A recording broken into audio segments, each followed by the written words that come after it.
అందరికీ నమస్కారం. నేను మీ హేమ సుబ్రహ్మణ్యన్. హోమ్ కుకింగ్ తెలుగుకి స్వాగతం.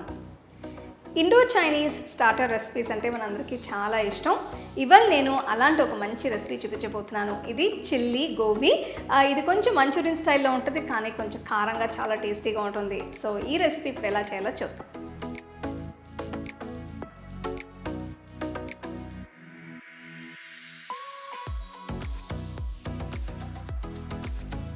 ఈ రెసిపీ కోసం ముందుగా కాలీఫ్లవర్ని చిన్న చిన్న ముక్కలుగా కట్ చేసుకోవాలి.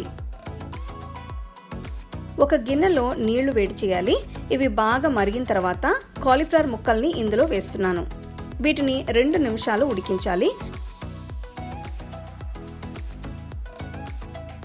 తర్వాత ఈ ముక్కలన్నిటిని వడకట్టి పక్కన పెట్టుకోవాలి.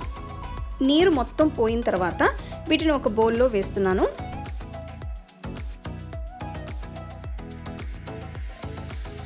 ఇందులో 1/2 టీ స్పూన్ ఉప్పు, 1/2 టీ స్పూన్ ఎండుకారం వేసి ఒక్కసారి టాస్ చేసుకోవాలి.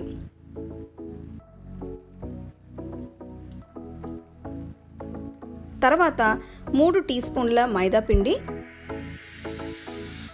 3 టీ స్పూన్ల కార్న్ఫ్లవర్ కూడా వేసి మళ్ళీ టాస్ చేయాలి.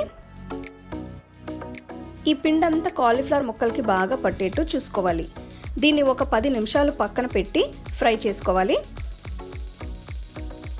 ఒక బాండీలో వేయించడానికి సరిపడా నూనె వేసి అందులో కాలీఫ్లవర్ ముక్కల్ని బ్యాచెస్లో వేసుకోవాలి. పొయ్యిని మీడియం ఫ్లేమ్లో ఉంచి కాలీఫ్లవర్ని గోల్డెన్ బ్రౌన్ రంగు వచ్చేంత వరకు వేయించి పక్కన పెట్టుకోవాలి.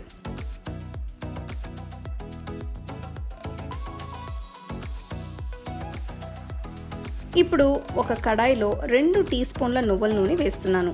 ఇందులో చిన్నగా తరిగిన 1 టీ స్పూన్ అల్లం, చిన్నగా తరిగిన 1 టీ స్పూన్ వెల్లుల్లి, తరిగిన 2 పెద్ద పచ్చిమిరపకాయలను వేసి వేయించాలి. ఆ తర్వాత క్యూబ్స్లో తరిగిన ఉల్లిపాయలు, క్యాప్సికమ్ని కూడా వేసి పొయ్యిని మీడియం ఫ్లేమ్లో ఉంచి 5 నిమిషాలు వేయించాలి. ఇప్పుడు 1 టీ స్పూన్ వినిగర్, 2 టీ స్పూన్ల లైట్ సోయా సాస్, 3 టీ స్పూన్ల రెడ్ చిల్లీ సాస్, 3 టీ స్పూన్ల గ్రీన్ చిల్లీ సాస్, 2 టీ స్పూన్ల టొమాటో కెచప్ వేసి అంత బాగా కలపాలి. ఇందులో కొంచెం స్పైసీనెస్ పెంచడానికి నేను 2 టీ స్పూన్ల షెజ్వాన్ సాస్ వేస్తున్నాను. తర్వాత 1 టీ స్పూన్ కార్న్ఫ్లవర్లో కొన్ని నీళ్లు కలిపి ఆ మిశ్రమాన్ని కూడా వేసుకోవాలి. ఇది ఇంకొంచెం సాసీ కన్సిస్టెన్సీలోకి రావడానికి కొన్ని నీళ్లు పోస్తున్నాను. నెక్స్ట్ నేను 1/2 టీ స్పూన్ ఉప్పు, ఫ్లేవర్స్ని బ్యాలెన్స్ చేయడానికి 1/2 టీ స్పూన్ పంచదార వేస్తున్నాను.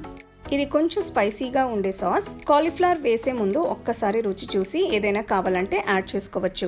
సాస్ తయారైన తర్వాత వేయించిన కాలీఫ్లవర్ ముక్కల్ని యాడ్ చేసుకోవాలి. సాస్ మరీ జారుగా అవ్వకూడదు. ఈ కాలీఫ్లవర్ ముక్కలన్నీ కోట్ చేయడానికి సరిపడా ఉంటే చాలు. చూస్తున్నారు కదా, సాసెస్ అన్నీ కాలీఫ్లవర్కి బాగా పట్టాయి. ఇప్పుడు పొయ్యి కట్టేసుకోవచ్చు. చివరిగా నేను తరిగిన ఉల్లికాడలతో గార్నిష్ చేస్తున్నాను. దీన్ని బాగా కలిపి వేడివేడిగా సర్వ్ చేసుకోవచ్చు. ఈ చిల్లీ గోబీని వేడిగా తింటేనే టేస్ట్ బాగుంటుంది.